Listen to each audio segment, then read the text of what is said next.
Hola de nuevo. Bueno, vamos a retomar. En los videos anteriores, en el video anterior hablamos ya del proceso de transcripción en sí, del inicio, la elongación y la terminación.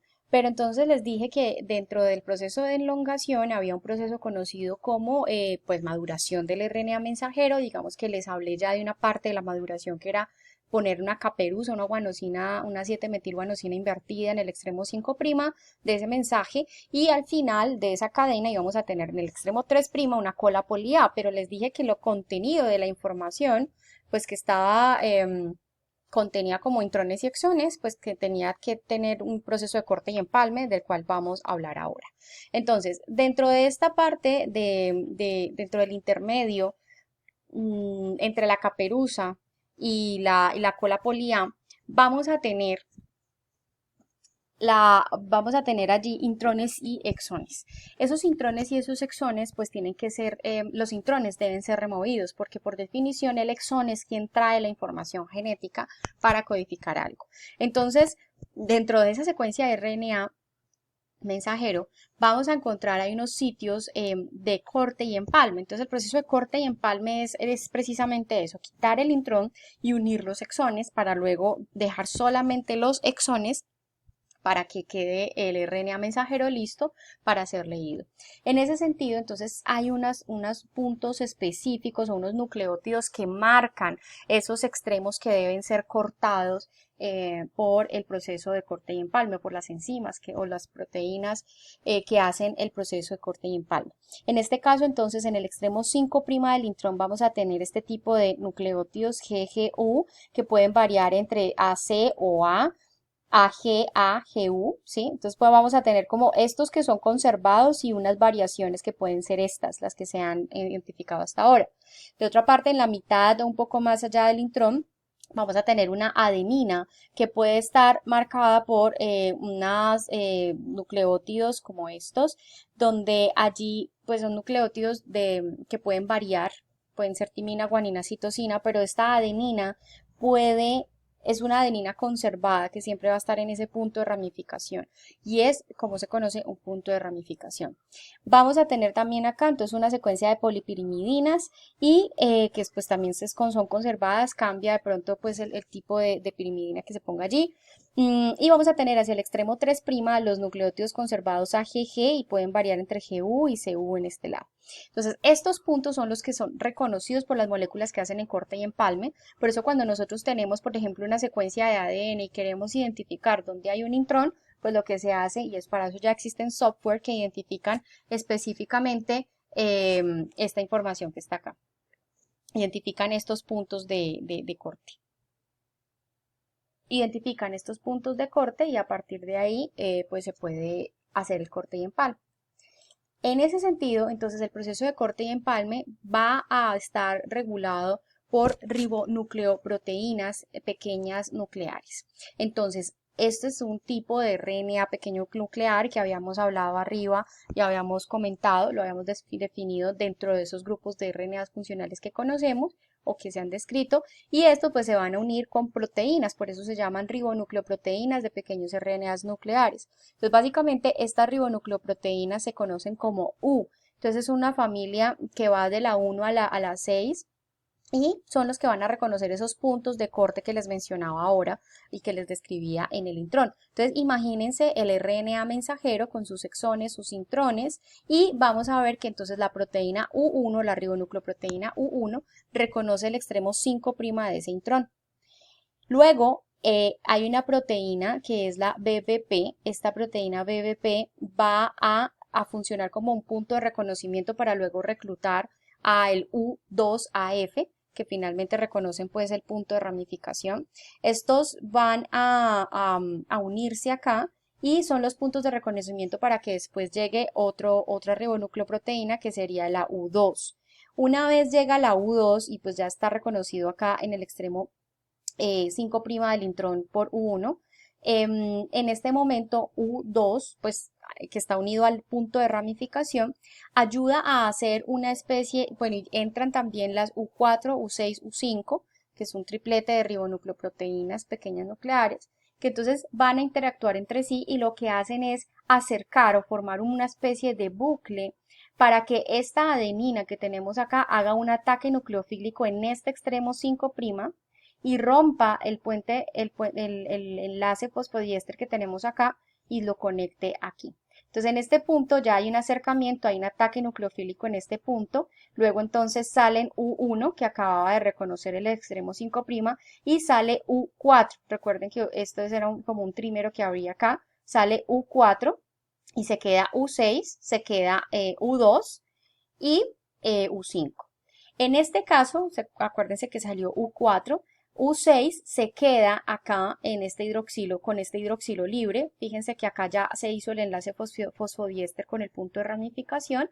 Y entonces este hidroxilo que queda acá unido con la U6 va a interactuar con el extremo 3' del intrón, va a hacer un ataque nucleofílico en este extremo 3' y aquí lo que ocurre es un desprendimiento de este intrón que se tenía inicialmente. Obviamente estos agrupamientos o estas cercanías que se dan entre estos hidroxilo y esta otra región pues está mediada por las proteínas restantes que teníamos acá, la U5, U2 y U6. A partir de acá entonces se corta ese intrón, se forman estos bucles, estos tallos bucle que tenemos acá y luego viene un complejo de unión de exones para unir el exón 1 y el exón 2 que teníamos previamente separados por ese intrón. Ese es el proceso de corte y empalme. A partir de ahí podemos entender también que hay un proceso que se conoce como corte y empalme alternativo. Veíamos ahora que entonces se une el exón 1 con el exón 2. El corte y empalme alternativo nos está diciendo que no necesariamente se van a unir de esta manera en forma consecutiva los exones 1, 2, 3, 4, 5.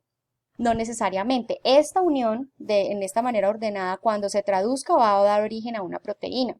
Pero puede ocurrir que no se una, que salga un exón. Entonces quede 1, 2, 4, 5. Entonces esta cuando se traduzca, este RNA mensajero va a dar origen a una proteína B diferente a la que se había dado acá. O puede ocurrir que se empiecen a desorganizar los exones y no haya una secuencia, sino que se una el 2, 3, 5, 1, 4, algo así, y van a dar origen a otra proteína. Estas proteínas de las que estamos hablando se conocen como isoformas de un mismo RNA mensajero y es otra forma de introducir variabilidad, variación en los procesos metabólicos y de expresión también de genes. Entonces, a partir de un mensaje, la teoría nos decía que se produce una sola proteína, pero a partir de un mismo mensaje, si ocurre corte y empalme alternativo, se pueden producir post-transcripcionalmente diferentes tipos de proteínas. Es importante que eso lo tengamos en cuenta y a estas proteínas las vamos a llamar isoformas. Les recuerdo esto para que lo conecten con, por ejemplo, las isoformas del receptor GPCR que hablábamos en biología celular, que pues da un punto de especificidad con sus moléculas blanco en el momento de la señalización. Entonces, esto va a ocurrir para producir ese tipo de isoformas en este tipo de receptores. Entonces, básicamente para resumir, la estructura de un RNA mensajero eucariótico pues es mucho más compleja que un RNA mensajero procariótico, porque como lo vimos ahora, pues el RNA mensajero procariota así como se produce, así como se transcribe, se traduce y no tiene necesidad de ningún proceso de maduración. Pero como hemos visto acá, el RNA mensajero eucariótico sí requiere un proceso bastante amplio de maduración. Entonces, al final, después de todo este proceso de maduración, lo que vamos a tener del RNA mensajero es una caperuza, que es la 7-metilguanosina invertida, unida al extremo 5'.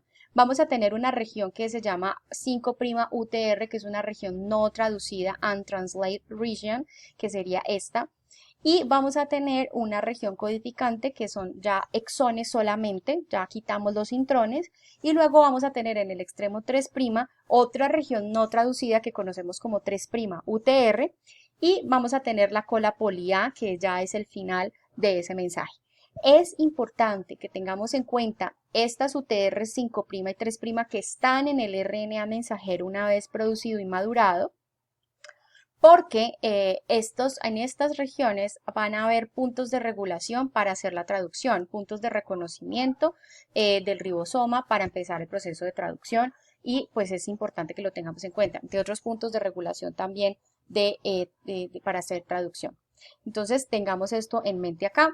Entonces, básicamente, como les mencionaba ahora, para hacer el proceso de traducción, todo ese proceso de maduración que acabamos de ver ocurre de manera paralela en el momento en que está dándose la transcripción. Entonces, por eso la colita, la fosforilación de la cola CTD permite el reclutamiento de las enzimas que van a formar el casquete, o sea, que van a poner la caperuza, de traer las proteínas que van a hacer todo el corte y empalme que se llama empalmosoma, y pues traer las proteínas que van a poner, van a reconocer el punto de terminación y que van a poner también las colas poli A. Entonces fíjense que todo eso ocurre en el momento en que se está transcribiendo. Entonces se transcribe e inmediatamente se va madurando el RNA mensajero. En resumen, entonces, cuando hablamos de un gen procariota, entonces ya entendemos que es un policistrón que va a producir a partir de una sola región varias proteínas de una y que no tiene un proceso de maduración, no tiene un proceso de corte y empalme, nada de eso. En un gen eucariota sí hay una proteína, se produce una sola proteína a partir de este mensaje, pero a nivel post-transcripcional, como se los mencioné, puede haber un proceso de corte y empalme alternativo, un splicing alternativo, para que se produzcan diferentes tipos de proteínas. Aparte de eso, pues también tenemos que el RNA mensajero en eucariotas pues tiene una caperuza, tiene una cola poli A, tiene su UTR5'3', eso también ocurre en procariotas, UTR5'3', y pues hay un proceso de corte y empalme alternativo. Estas son las diferencias grandes que tenemos entonces en ese proceso de transcripción. Aquí cuando en una eucariota se transcribe un RNA mensajero, pues tiene una caperuza, tiene una cola poli A y ese mensaje va a tener que salir del núcleo y pues todos estos procesos de maduración que les estoy diciendo, la caperuza, la cola poli A, todo esto, pues está funcionando también para que sea este RNA mensajero transportado al citoplasma, o sea que tenga caperuza, que tenga la poli A y que tenga los exones solamente, sin intrones, es una señal para que pueda salir del núcleo. En procariotas, pues simplemente se transcribe el RNA mensajero y se produce la proteína y listo, no hay ningún problema. Finalmente, entonces les comparto la bibliografía con la cual preparé esta clase y pues nos vemos en los siguientes videos. Muchas gracias.